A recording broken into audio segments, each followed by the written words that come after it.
terpotong-potong seperti tadi gitu. Jadi beliau pun tidak fokus untuk mengajar. Jadi Pak Theo dipersilahkan lebih dulu, setelah itu baru nanti Ibu Noviani ya. Silakan Pak Theo. Oke. Selamat pagi anak-anak. Pagi Pak. Selamat pagi Pak. Oke. Pagi Pak. Salam Pagi yang Pak keren. Theo.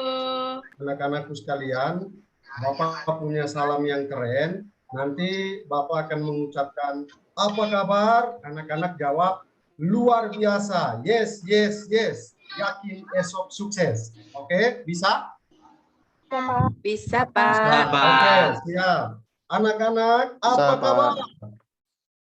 Yes. Luar biasa. Yes. Esok pasti sukses. Jadi ini salam yang luar biasa. Artinya bahwa kabar kita hari ini luar biasa. Yes. Itu adalah singkatan. Yakin esok sukses. Kita semua sukses. Amin. Amin. Ya, anak-anak sekalian yang terkasih, pada hari ini kita kembali masuk ke pembelajaran seperti biasa karena sudah berlibur semester. Sekarang kita sudah duduk di kelas 12, bukan lagi anak-anak, tetapi kita sudah dewasa. Tentu pembelajaran nanti yang kita hadapi juga situasinya adalah situasi yang dewasa. Artinya tidak seperti anak-anak lagi. Sebentar lagi selesai dari kelas 12, kalian akan melanjutkan ke perguruan tinggi. Siap mencapai cita-cita masing-masing. Hendrikus mau jadi apa ini kira-kira? Bupati ya? Oh. Camat Pak. Camat, oke, siap. Cita-cita yang luar biasa. Willy mau jadi apa? Mau lanjut kuliah? Buka restoran Pak. Wis, mantap. Nanti boleh nanti Bapak numpang makan gratis boleh ya, Willy ya? Boleh Pak. Oke, terima kasih anak-anakku sekalian. Sebelum kita memulai pembelajaran, kita akan memulainya dengan doa. Saya minta kepada Natalia. Wah, Natalia segar ya hari ini, pimpin kita dalam doa. Silakan Natalia. Baik Pak Theo. Teman-teman, mari kita berdoa. Berdoa dimulai. Selesai. Oke.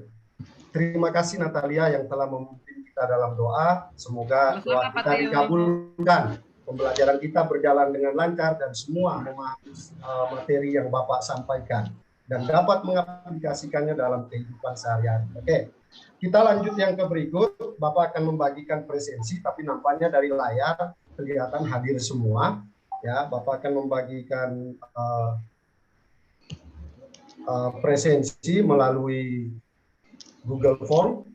Nanti diisi ya anak-anak sekalian.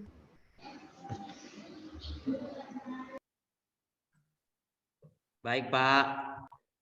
Ya Pak. Mana Pak? Bentar ya, Hendrikus. Hendrikus ini suka tergesa-gesa. Sesuatu yang tergesa-gesa tidak bagus, Hendrikus. Oke.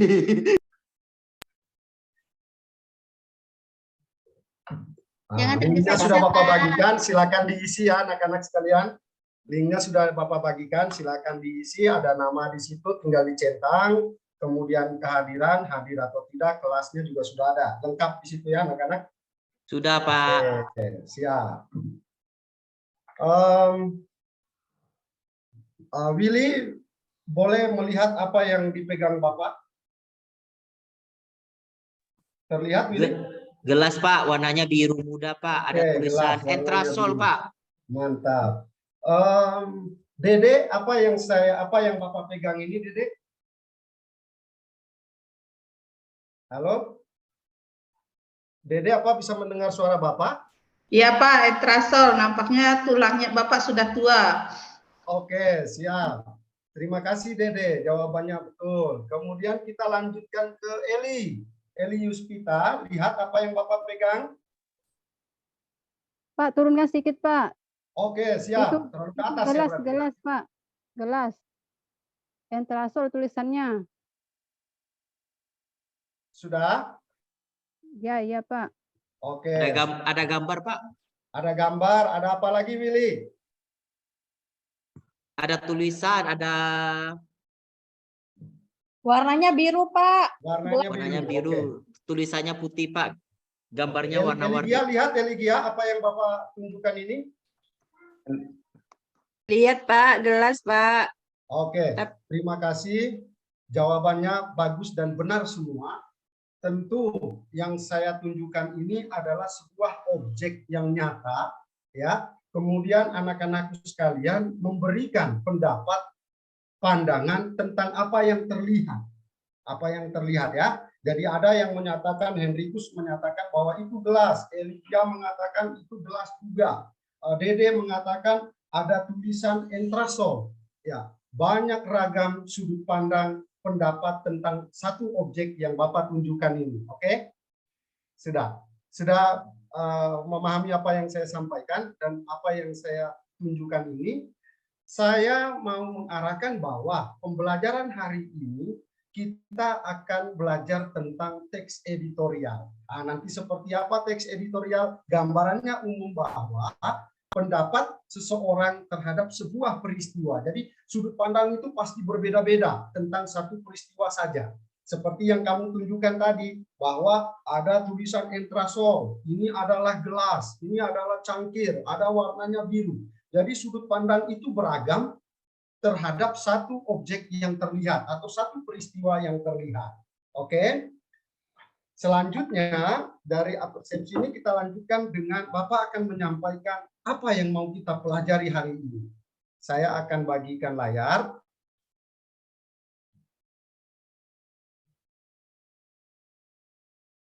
Apakah sudah terlihat tampilannya, anak-anak sekalian? Sudah, Pak. Oh, sudah. Sudah Pak. Iya, judulnya di situ teks editorial, materi kelas 12, kasih, empati, religius, edukatif, dan nasionalis. Anak-anak ini kalau disingkat namanya keren. Ya. Keren. Ini moto hidup ini ya. Keren. Oke. Kita akan mempelajari teks editorial pada KD dan indikator pencapaian kompetensi. Bapak minta kepada Novi untuk membacakan KD dan IPK-nya.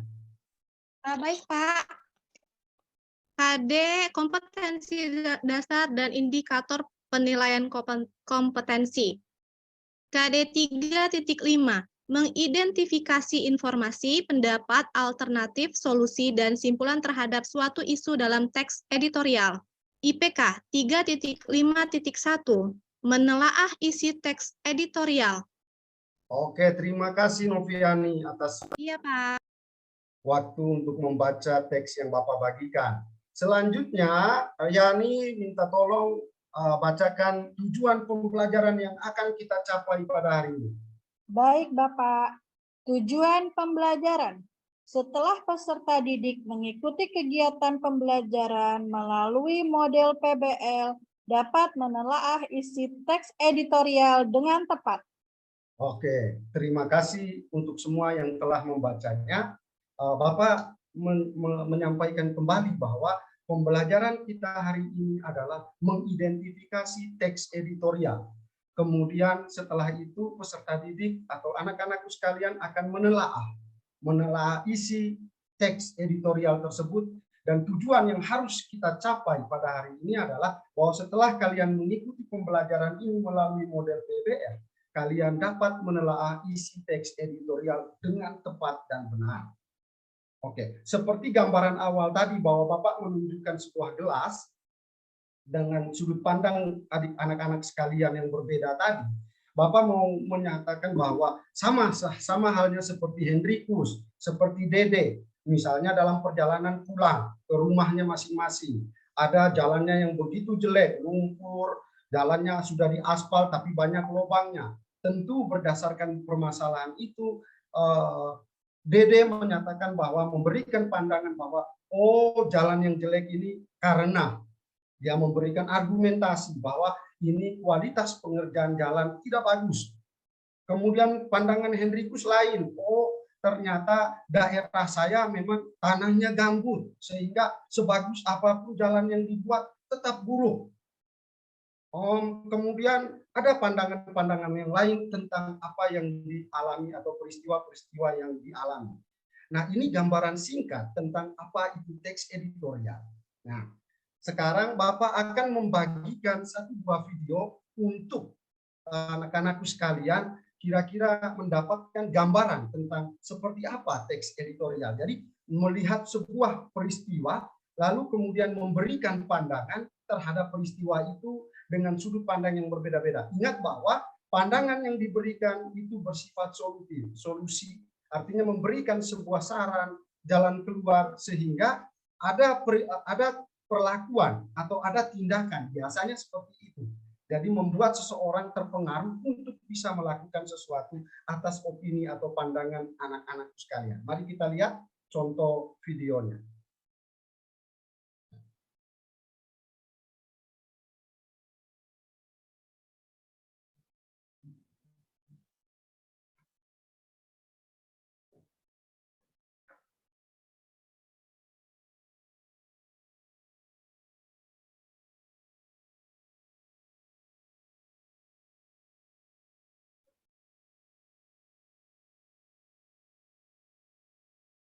Oh, salah.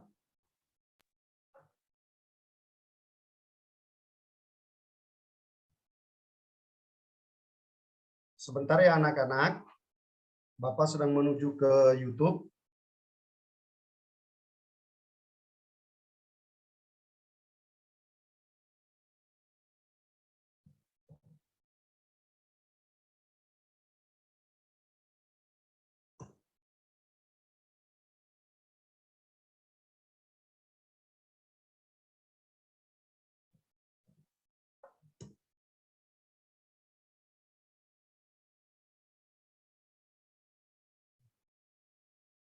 Oke.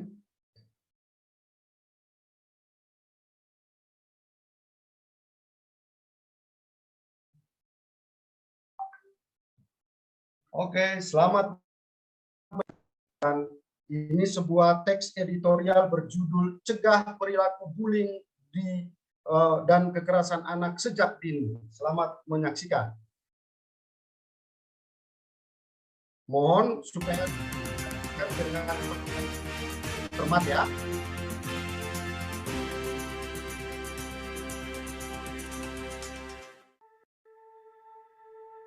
Dunia anak adalah dunia bermain. Meski terlihat menyenangkan, dunia anak usia dini ternyata tidak seaman kelihatannya. Bullying atau perundungan dan kekerasan antar teman sebaya mengintai anak-anak kita di masa pertumbuhannya. Efeknya bisa sangat berbahaya karena pengaruh perilaku tersebut bisa berdampak ke mental anak hingga usianya dewasa. Bahkan, jika disertai kekerasan fisik, bisa menelan korban jiwa. Belum lama ini, jagat media sosial digemparkan oleh meninggalnya seorang anak SD di Tasikmalaya, Jawa Barat yang meninggal dunia karena depresi setelah mengalami perundungan oleh teman-teman sebayanya. Dalam keterangan pers peringatan Hari Anak Nasional 2022 di Istana Bogor 23 Juli lalu, Presiden Jokowi mengecam keras hal tersebut. Menurutnya, segala jenis perundungan ataupun kekerasan pada anak tidak bisa dibenarkan. Menjadi tanggung jawab kita semuanya untuk memagari agar tidak terjadi lagi. Tapi memang bukan sesuatu yang gampang. Tapi asalkan kita bersama-sama, masyarakat, guru, pendidik, orang tua semuanya bekerja, saya kira akan sangat mengurangi. Dikutip dari databox.katadata.co.id, Komisi Perlindungan Anak Indonesia atau KPAI mencatat ada 1.138 kasus anak yang dilaporkan sebagai korban kekerasan fisik dan psikis. Kasus tersebut meliputi penganiayaan mencapai 574 kasus, kekerasan psikis 515 kasus, pembunuhan 35 kasus, dan anak korban taburan 14 kasus. Menurut KPAI, kasus tersebut dilatar belakangi oleh beragam faktor seperti pengaruh negatif teknologi dan informasi, permisivitas, atau budaya serba membolehkan di lingkungan sosial budaya, lemahnya kualitas pengasuhan, kemiskinan, tingginya angka pengangguran, hingga kondisi perumahan atau tempat tinggal yang tidak ramah anak. Kasus perundungan di Tasikmalaya dan penyiksaan anak di Bekasi, Jawa Barat hanyalah secuil dari puncak gunung es kasus-kasus kekerasan yang rentan dialami anak Indonesia. Hal ini menjadi perhatian semua pihak, tak terkecuali DPR RI.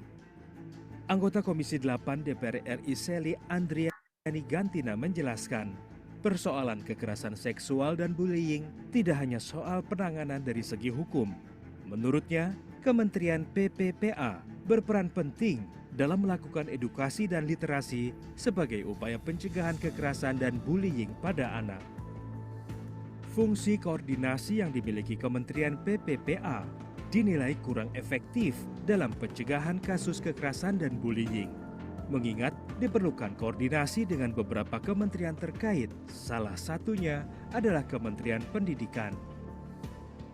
Jadi maksud saya bahwa ini ada semacam regulasi yang harus kita benahi ya, harus kita benahi. Jadi menurut saya nanti ini menjadi PR kami saja yang di DPR, agar ke depan bahwa regulasi ini di dalam PP tadi tidak lagi harus ke ranah Kementerian PPPA, tetapi PP tersebut langsung men-split bahwa edukasi langsung dilakukan oleh Kementerian A. Setiap kementerian harus melakukan regulasi tanpa harus berkoordinasi dengan Kementerian PPPA gitu kan. Karena kalau harus berkoordinasi dulu kan rasanya terlalu banyak mata rantainya seperti itu. Sementara itu, Wakil Ketua Komisi 8 DPR RI Aceh Hasan Sadzili mendorong Kementerian PPPA mengeluarkan rekomendasi untuk mengawal regulasi perlindungan anak hingga di tingkat daerah. Nah, karena itu yang terpenting Kementerian PPA adalah bagaimana memastikan membuat satu rekomendasi terhadap kebijakan regulasi yang betul-betul bisa melindungi anak dari segala bentuk bully, ancaman, intimidasi, pemaksaan kehendak dan lain-lain yang bisa merugikan atau menghambat tumbuh kembang anak secara normal. Gitu. Termasuk juga diantaranya pemerintah daerah perlu misalnya membuat kota layak anak. Ya. Komisi 8 DPR RI berkomitmen meningkatkan pengawasan terhadap kinerja Kementerian PPPA dalam memberikan pendampingan kepada anak yang memiliki masalah pergaulan sosial, sehingga kejadian bullying yang berpotensi mengakibatkan korban jiwa tidak terulang lagi. Tim Liputan TVR Parlemen melaporkan.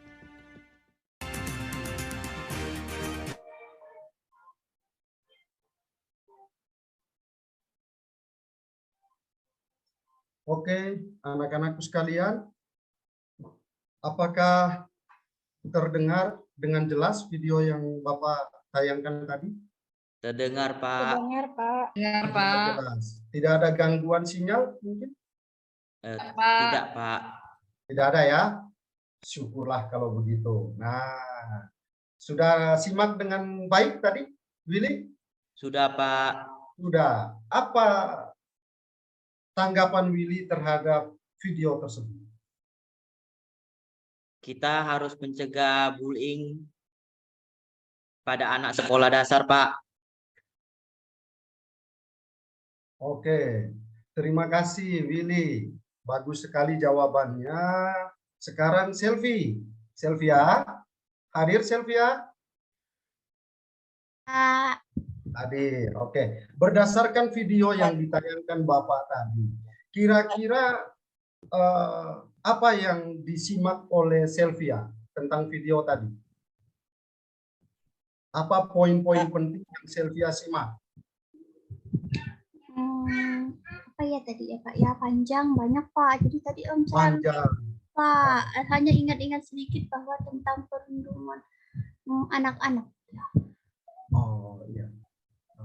Ya.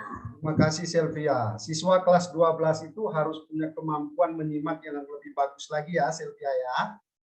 Nanti kalau ada tayangan lagi, ada materi yang dijelaskan Pak Guru, mohon disimak. Bila perlu siapkan catatan kecil, poin-poin penting apa yang ditayangkan tadi. Oke, Sylvia?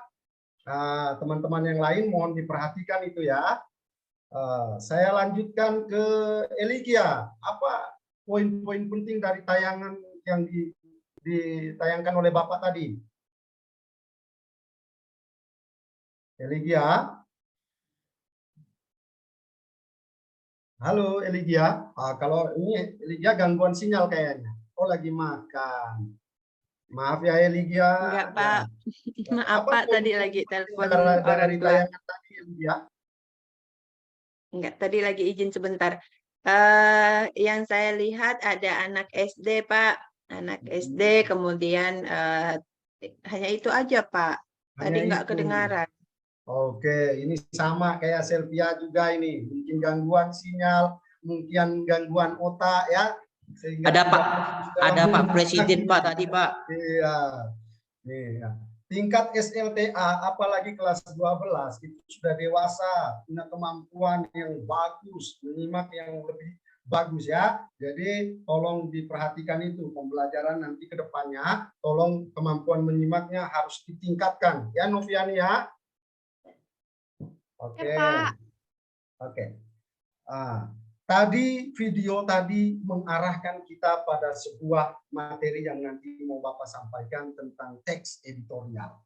Nah, editorial gambaran umumnya seperti pada video tadi, bahwa di awal itu adalah sebuah peristiwa yang aktual. Aktual itu apa? Yani tahu aktual?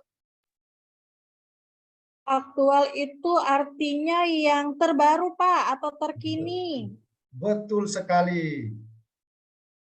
Luar biasa Yani ya. Yang terbaru di lingkungan Yani apa kira-kira? Peristiwa yang menggemparkan wilayah Yani apa kira-kira? Di tempat saya itu yang menggemparkan itu baru saja terjadi bencana kebakaran, Pak, di daerah pertokoan. Wah, terjadi bencana. Banyak begal Pak tempat Yani Pak. Betul. Begal.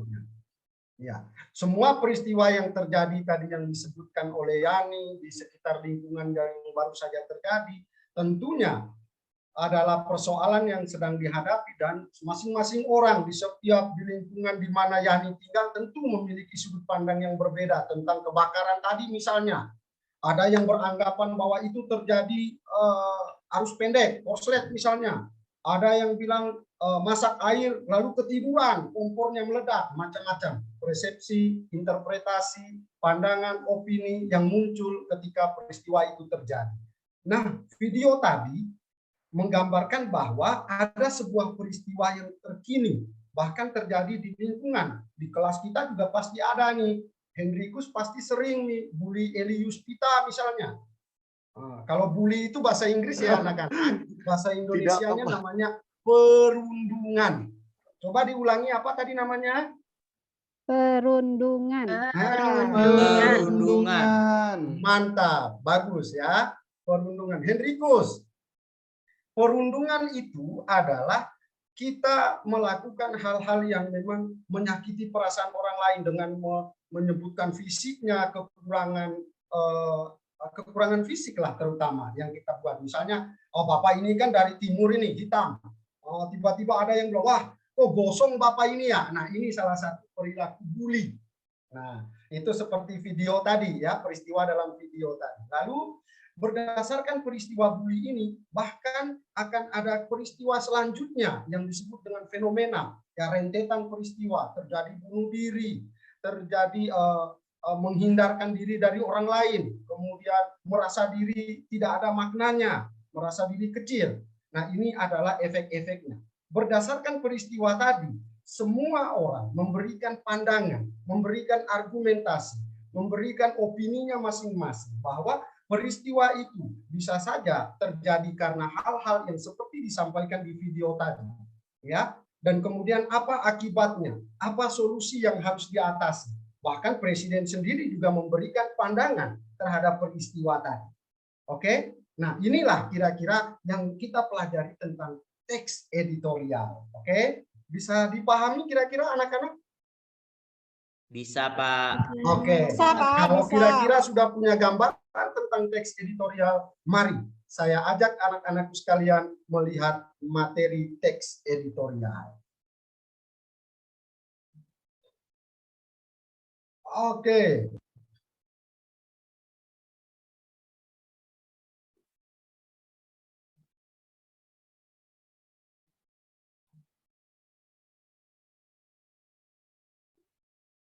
Nah, sudah tampil anak-anak? Anak-anak Sudah, yang Pak. ganteng Sudah, dan cantik? Pak. Sudah, Pak. Oke, mantap. Ya, kita lihat di situ ada pengertian teks editorial menurut KBBI, Kamus Besar Bahasa Indonesia. Pernah baca Anda nih kamus nih? Belum pernah. Nggak punya, Pak. Anda punya. Kalau cita-cita jadi guru bahasa Indonesia harus punya itu KBBI di rumah ya.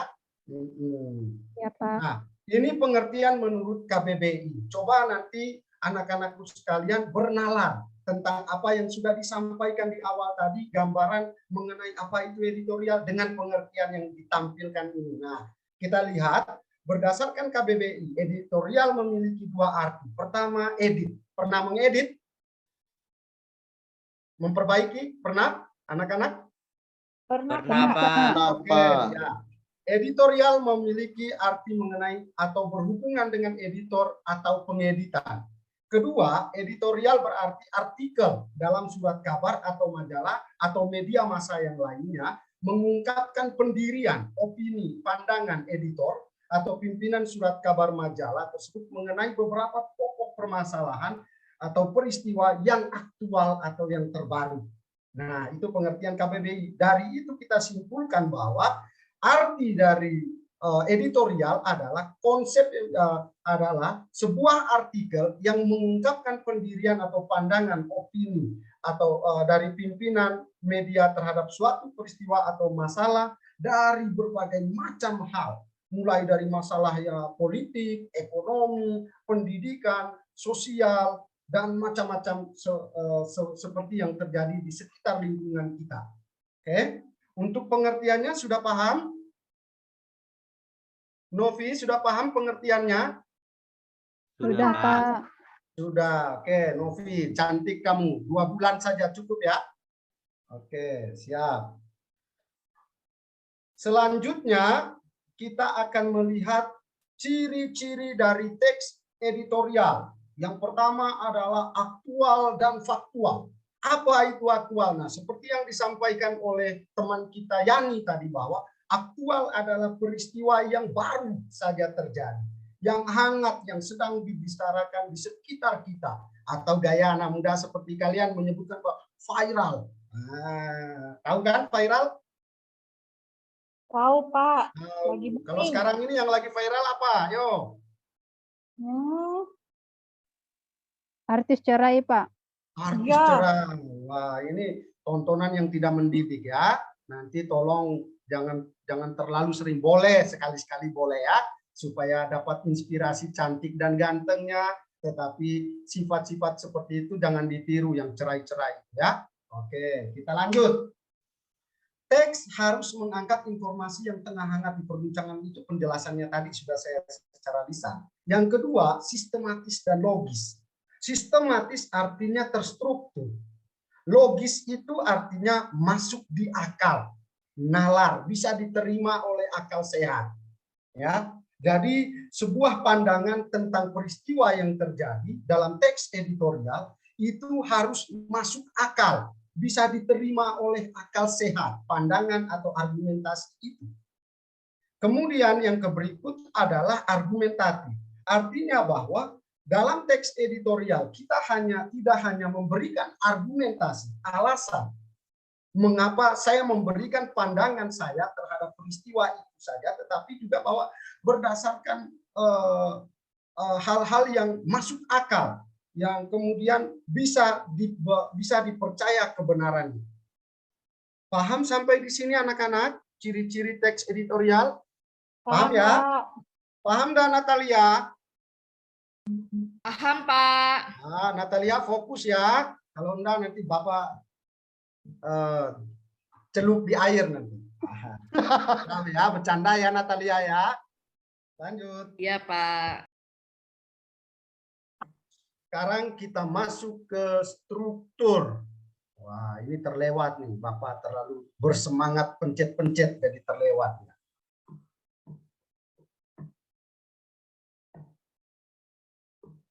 Oke, sudah terlihat. Struktur teks editorial. Sylvia terlihat? Sylvia yang cantik dan baik hati terlihat enggak? Oke, yang pertama adalah tesis. Nah, struktur yang pertama, tahu struktur ya anak-anak ya? Struktur itu kayak organ tubuh gitu ya, susunan organ tubuh. Kepala, mata, hidung, mulut, ya ke bawah itu struktur ya anak-anak ya. Kayak di kelas itu ada wali kelas, ada ketua kelas, ada wakil, ada gitu-gitu dia modelnya. Jadi sistematis tadi, artikel tadi. Teks editorial punya ciri yaitu sistematis, artinya memenuhi struktur-struktur ini. Tesis itu apa? Tesis adalah pernyataan pendapat, ya, berisikan sudut pandang penulis, opini, pandangan, ya, oleh penulis atau pembicara tentang peristiwa yang terjadi. Seperti halnya Billy menyampaikan pendapat dia tentang gelas tadi. Oke, itu bagian tesis. Bagian argumentasi, bahwa setelah dia memberikan pandangan itu, dia harus memberikan alasan untuk memperkuat pernyataan tesis di atas. Oke, lalu di bagian terakhir adalah penegasan ulang. Dia menegaskan kembali pandangan dia dan argumentasi dia tentang peristiwa itu. Sampai di sini paham tentang struktur? Anak-anakku sekalian. Ya Pak, ada 3. Paham Pak. Paham Pak. Terima kasih, luar biasa Anda. Ganteng dan cantik 2 hari. Yo, lanjut. Sekarang Bapak akan memberikan contoh, ya, contoh sebuah teks editorial yang sudah Bapak beri struktur dari teks tersebut. Judulnya adalah mewujudkan keluarga sehat. Oke. Nah, ini dari tadi Bapak ngomong sendiri, kasihan kamu hanya diam saja. Nah, sekarang giliran Yani bacakan tesis pada contoh teks editorial tersebut. Bacakan yang lantang, ya, biar teman-teman dengar. Oke, silakan Yani. Baik Pak. Tesis mewujudkan keluarga yang sehat dimulai dari menjaga kebersihan lingkungan tempat tinggal. Dengan tempat tinggal yang bersih, kamu dan anggota keluarga dapat terhindar dari berbagai penyakit. Untuk itu, kebersihan perlu dijaga. Dan ini merupakan tanggung jawab setiap anggota keluarga. Sudah, Pak? Mantap ya nih ya. Jadi anak-anak sekalian, ini adalah bagian tesis. Anggap saja ini ditulis oleh Yani nih, ya. Yani memberikan pandangan dia terhadap wujud keluarga yang sehat. Luar biasa ya. Terima kasih. Bapak ini belum dengar suara Henry ini. Giliran Henry baca argumentasi. Nah, silakan. Henry yang ganteng, 2 hari cukup. Ya, silakan Henry. Ngantuk Pak. Oke, silakan Henry baca biar jangan ngantuk. Yang lantang, Henry, ya. Silakan. Siap Pak, siap. Argumentasi. Mempunyai rumah yang bersih dan sehat adalah impian setiap orang. Namun faktanya, masih banyak orang yang tinggal dalam rumah yang kotor dan tidak memenuhi standar kesehatan. Padahal, kondisi rumah yang kotor dapat menjadi tempat berbagai virus, kuman, dan hama penyakit untuk berkembang biak. Sehingga penghuni rumah tersebut dapat dengan mudah terserang berbagai penyakit seperti tifus, diare, dan demam berdarah dengue. Bukan hanya kebersihan rumah, kebersihan diri setiap anggota keluarga dan kebersihan makanan yang dikonsumsi juga perlu diperhatikan. Jika tidak, kuman penyebab berbagai penyakit dapat menyerang masuk dan menimbulkan berbagai penyakit seperti muntah, mual, sakit perut, dan keracunan. Sudah, Pak? Oke, terima kasih Henrikus. Luar biasa cara membacanya. Tapi Bapak perbaiki sedikit ya. Ada istilah-istilah asing tadi ya. Bukan tifus. Ini salah satu jenis penyakit. Itu biasanya dibaca tifus ya. Tipes nih ya. Pernah lihat orang tipes, Hendrikus? Nah, kalau pernah lihat Hendrikus? Pernah, Pak. Mudah-mudahan kita semua yang ada di ruangan ini tidak terkena penyakit ini ya. Amin. Ya. Ya. Terima kasih Hendrikus. Itu adalah argumentasi dari tesis yang ada di bagian atas. Kita lanjutkan kesimpulan. Saya minta ke Sylvia. Sylvia, kalau belajar dengan Bapak ini kan riang nih, jangan susah-susah mukanya. Nah, giliran kamu baca simpulan. Oke, silakan Sylvia. Baik, Pak. Boleh ke bawah sedikit, Pak, kesimpulannya kurang tampak, Pak. Oh, ya, maafkan daku Sylvia, Bapak ke bawah sedikit ya. Ya, Pak. Maaf juga ya, Pak ya. Oke. Wah, ini kemana ini? Sebentar Sylvia.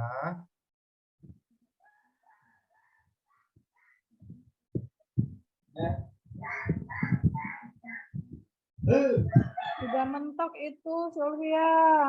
Sudah mentok ya? Iya. Oh. Sudah tidak bisa lagi. Ya, Pak, saya baca dulu, Pak. Masih bisa dibaca Sylvia, anakku yang baik hati? Masih bisa, Bapakku yang sangat Oh, ya, tampan. silakan. Ya. Simpulan, mulai sekarang biasakan untuk membersihkan rumah secara teratur dan menyeluruh agar kamu dan keluarga terhindar dari berbagai penyakit. Jangan lupakan juga tempat-tempat yang biasanya luput dari perhatian, seperti kamar tidur, dapur, dan kamar mandi, karena tempat-tempat tersebut rentan ditinggali oleh kuman. Mantap. Ya, Sylvia, terima kasih. Ini pesan yang sangat bagus, kesimpulan yang luar biasa atas peristiwa di atas tadi, bahwa teman-teman, anak-anakku sekalian yang ada di ruangan ini juga harus memperhatikan betul apa yang disampaikan tadi. Penegasan ulangnya bahwa kita jangan lupa menjaga kebersihan atau kebersihan kamar tidur, dapur, kamar mandi. Ini anak-anak SMA biasanya kalau tinggal di kos atau di rumah itu malas-malas nih, jarang membersihkan, membereskan kamar, nanti mamanya yang bereskan. Atau yang di kos biasanya kuali yang masak mie-nya 1 bulan lalu nggak dicuci ya, akhirnya jadi jamur. Nah, ini akan menimbulkan penyakit. Ini kita menanggapi isi teks tersebut ya. Oke, demikian materi yang Bapak sampaikan. Selanjutnya Bapak akan membagikan kelompok ya. Apakah saya tanya dulu nih, betul-betul sudah paham materi tadi? Sudah, Pak. Sudah, Pak. Terima kasih atas pemahamannya. Sekarang kita lanjut untuk berdiskusi kelompok. Bapak akan membagikan kelompok ya. Willy, bantu Bapak dulu sebentar, boleh? Iya, Pak. Ya, Bapak akan membagikan LKPD-nya ya.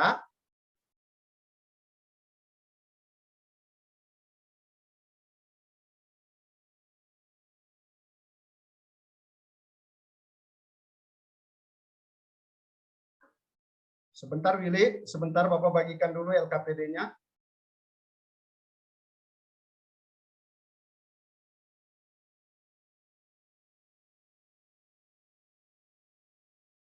Oke, tunggu ya Willy, yang baik hati. Siap, Pak. Ganteng dan tidak sombong. Ya, kita lanjut, yuk. Tampil LKPD-nya anak-anakku sekalian. Sudah, Pak. Oke, sudah. Nah, sekarang LKPD sudah tampil. Apa yang harus dikerjakan? Ada instruksinya di dalam. Dibaca benar-benar, dikerjakan dengan baik. Ingat, jangan banyak mainnya ya Natalia ya.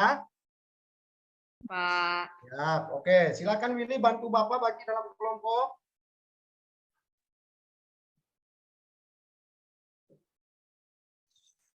Sudah, Pak. Sudah. Bikin backup room, Pak.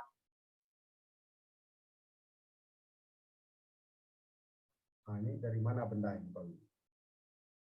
Ada backup room, Pak, di bagian bawah, Pak. Dekat dengan tombol share screen, stop pause, show caption, ada tulisan breakout room, Pak. Breakout room, Pak. Sebentar ya Hendrikus. Nah, ini memang kadang-kadang teknologi ini mengganggu juga, tapi yang memang harus dipelajari ya anak-anak ya. Kalau memang tidak dipelajari ya kita akan tertinggal jauh sekali kayak iklan Yamaha ya.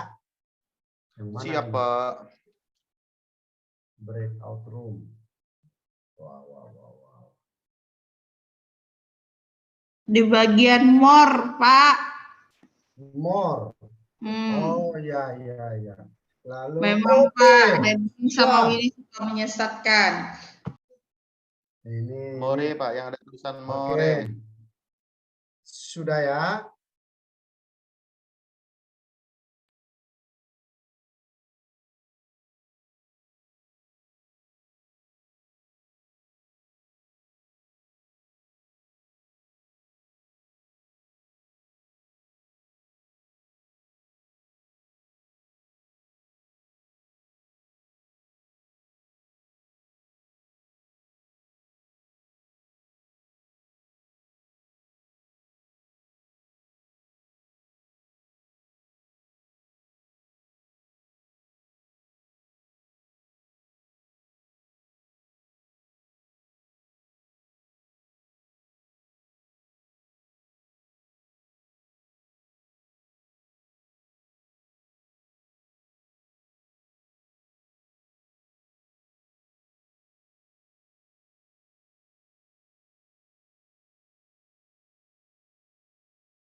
Gambaran yang akan terjadi syaratan menghubungkan topik dengan outnya. Pak Guru itu melempar. Pak gurunya ngopi dulu, Bu. Eli. Ya, terlempar Pak Guru.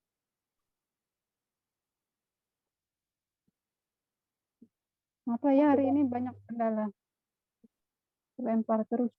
Saya hujan dan angin juga di sini, jadi jaringan sudah mulai jelek-jelek ini. Iya, laptop saya sampai itu hang. Bergerak-gerak. Aduh, galau. Mudah-mudahan nanti jaringannya aman. Ya Allah. Iya.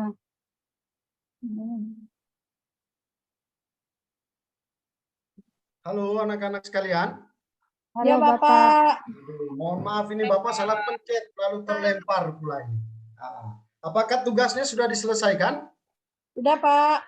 Sudah Pak. Kelompok 1 Willy yang tampil Pak. Ini Natalia bahagia ya kalau Bapak mendapatkan masalah ya. Wah. Oke. Baik, kita mulai untuk mendiskusikan hasil kelompok masing-masing, mempresentasikan hasil kelompoknya masing-masing. Punya Kelompok kami belum bisa siapa yang buka, tampil? Pak. Punya kami belum bisa buka, Pak. Kelompok 1, Pak. Waduh. Kelompok Yani sudah Pak, kelompok Yani. Oh, kelompok Yani boleh. Kelompok Yani silakan tampil. Wah, Iya. ini Agus ketawa-ketawa ini gara-gara gurunya terlempar nih. Oke. Silakan. Wah, ini panjang memang ya anak-anak sekalian, tetapi paling tidak inti dari tesis dan argumentasi serta simpulan bisa disampaikan secara singkat saja ya Yani ya.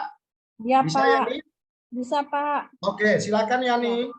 Kami sudah menelaah isi teks editorialnya. Di sini ada 3 struktur, Pak. Yang pertama tesis, yang kedua argumentasi, dan yang ketiga simpulan. Kalau untuk tesis sendiri, di sini dia mengatakan bahwa coba bayangkan bagaimana jika dalam sehari manusia menghindari konsumsi gula. Gambaran yang akan terjadi sarapan hanya dengan kopi pahit dan oatmeal, makan siang dengan daging dan sayur rebus. Cemilan yang bisa dipilih hanya kacang-kacangan, sementara air minum yang bisa dipilih hanya air putih, teh tawar, dan kopi pahit. Begitu sampai seterusnya ya, Pak. Kemudian Ya, siap. bagian argumentasi. Bagian argumentasi itu setelah kami adalah mengenai sehat atau tidak, jawabannya tergantung. Nyatanya konsumsi gula juga penting dengan syarat tidak berlebihan dan sesuai dengan angka kecukupan gizi atau AKG yang ditetapkan dan seterusnya. Kemudian di bagian simpulan di sini kita mengambil hasil yakni dengan menganut gaya hidup sehat sedari muda sangat penting karena tidak jarang penyakit kronis yang diderita di usia tua merupakan akumulasi dari gaya hidup yang tidak sehat sedari muda. Begitu, Pak. Wah, terima kasih Yani, sempurna sekali. Wah, ini jawaban kelompok Yani memang luar biasa. Untuk penilaian 100, hebat sekali ya. Terima kasih. Bapak. Ada kelompok lain yang mau menampilkan? Sama Pak dengan punya Yani Pak. Oke, Tesis mantap. argumentasi simpulannya sama Pak. Oke, 100 semua nilainya. Hebat-hebat ini anak-anak. Berarti kalian menyimak pembelajaran dengan baik. Selanjutnya ada Bapak mau bertanya dulu ini Noviani. Noviani dengar? Iya, Pak.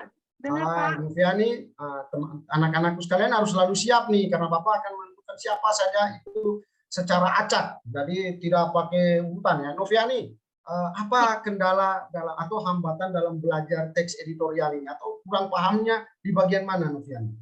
Kendala saya tuh di jaringan, Pak. Oh, jaringan. Bapak tidak tanya jaringan, Bapak tanya materinya. Noviani pahamnya di mana? Enggak paham di mana? Oh, saya paham Pak tentang teks editorial dan strukturnya saya paham. Oh, Bacanya ya. panjang-panjang Pak. Mantap ya. Ada 3 Elius strukturnya. Oke, terima kasih Noviani. Bagus.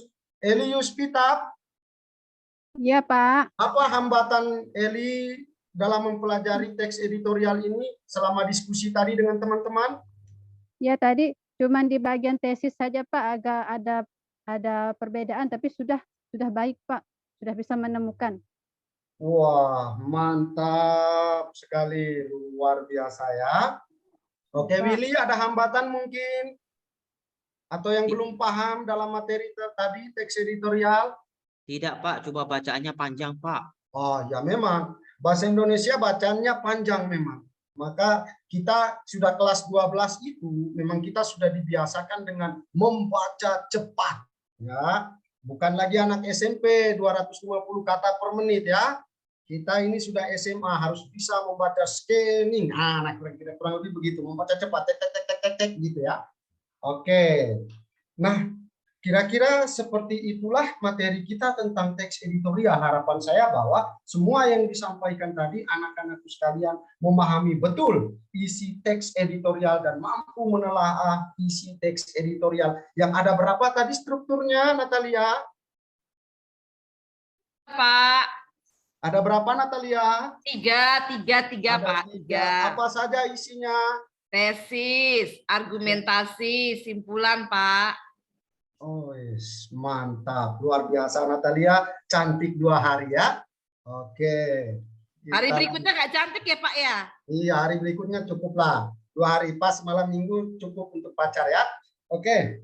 Sekarang Bapak minta anak-anakku sekalian merefleksikan pembelajaran kita hari ini. Terima kasih atas tanggapan yang luar biasa dari kita semua. Sekarang kita masuk pada refleksi, sampaikan apa saja yang menjadi perasaan anak-anakku sekalian tentang belajar pada hari ini. Kita menggunakan media Jamboard. Wah, ini teknologi sudah canggih ini. Macam-macam bentuk yang harus dipakai. Bapak ini setengah mati belajar. Kadang-kadang diketawakan sama istri kandung ini. Wah, ini. Silakan sudah Bapak bagikan Jamboardnya. Silakan diisi refleksi pembelajaran kita pada hari ini. Ya. Apakah bisa dibuka?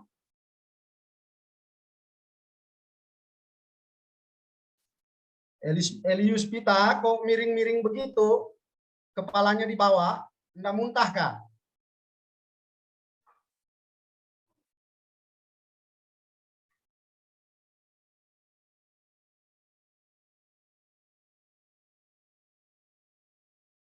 Halo, apa Jamboardnya bisa dibuka? Bisa, Pak, bisa. Bisa. Masih loading, Pak. Oh ya. Willy, tampilkannya bagaimana, Willy? Bagi layar, Pak, seperti biasa, Pak. Lalu? Buka Jamboard ya? Iya, Pak, buka Jamboard. Lalu bagi layar, Pak. Siap. Tunggu ya. Maaf, ini Bapak sedang belajar. Ini setengah mati memang belajar ini. Sampai keriting rambut Bapak belajar Jamboard ini.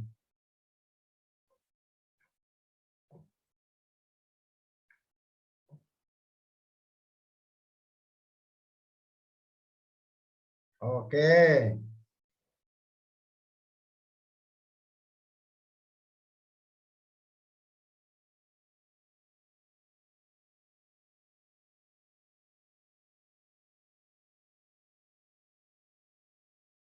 Wah, ini keren ini ya. Sudah pada tampil semua ini. Kalau tidak salah saya ini ya.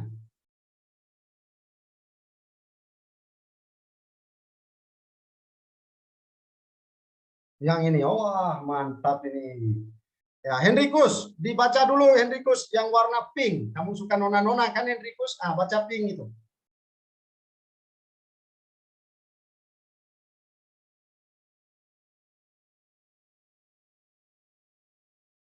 Henrikus.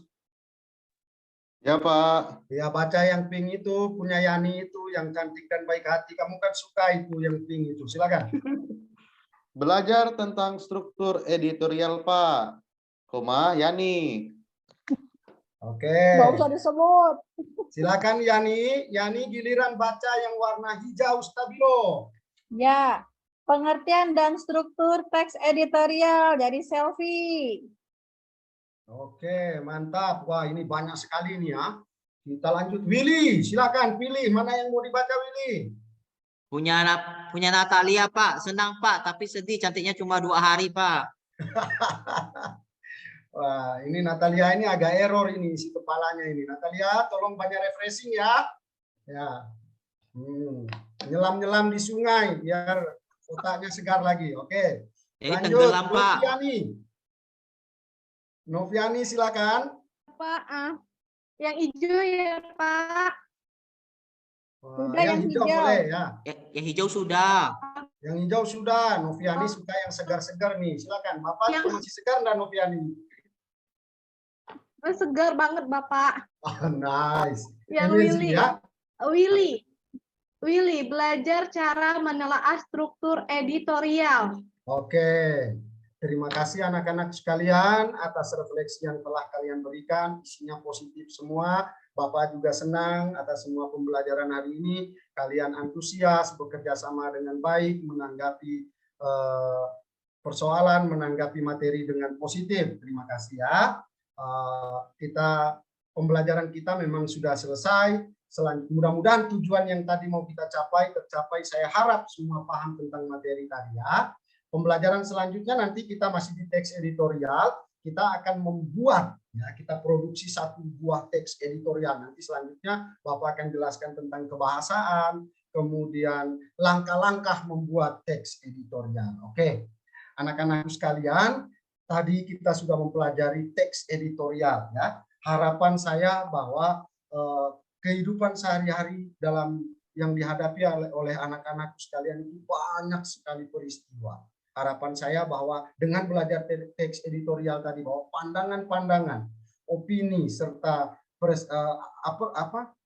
interpretasi orang terhadap sebuah peristiwa mohon untuk disaring, ya, dipilah mana yang baik, mana yang tidak baik, mana yang boleh ditiru dan mana yang tidak boleh ditiru. Karena atas sebuah peristiwa tentu ada pandangan-pandangan yang memang bersifat mempengaruhi orang untuk melakukan sesuatu terhadap sebuah peristiwa. Jadi lebih bijaklah dalam menanggapi sebuah peristiwa.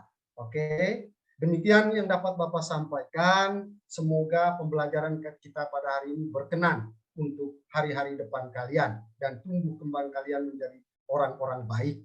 Ya, kita akhiri pembelajaran dengan doa penutup. Saya minta kepada Eligia untuk pimpin kita dalam doa. Baik, Pak. Baiklah, Bapak Guru dan teman-teman, sebelum kita mengakhiri pelajaran kita berdoa. Berdoa mulai.